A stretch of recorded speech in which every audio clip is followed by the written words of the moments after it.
আপনারা অনেকেই জানেন টক দই উপকারী, সেই ভেবেই আপনারা টক দই খেয়ে থাকেন।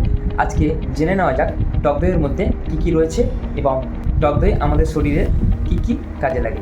টক দই শুধুমাত্র ভিটামিন বি12, ক্যালসিয়াম থাকে তা নয়। টক দই হলো প্রোবায়োটিকের ভালো সোর্স। এর মধ্যে রয়েছে গুড ব্যাকটেরিয়া।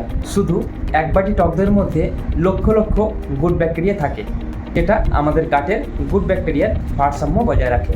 পেশেন্টের ওপর স্টাডি করে পাওয়া গেছে 4 সপ্তাহ নিয়মিত তাদের টক দই দেওয়ার ফলে তাদের গাটে লক্ষ লক্ষ গুড ব্যাকটেরিয়া বৃদ্ধি পেয়েছে, যার ফলে তারা constipation, IBS, lactose intolerant, colon cancer এইরকম সমস্যাগুলি থেকে মুক্তি পেয়েছে। সারাদিনে অন্তত 100 গ্রাম টক দই যদি নেওয়া যায় তাহলে উপকার পাবেন। এছাড়া আপনারা অনিয়ন রায়তা, বাটার মিল্ক নিতে পারেন, যেটা আপনাদের গাট হেলথ বেটার করবে। তবে এগুলি রাত্রিবেলা অ্যাভয়েড করুন,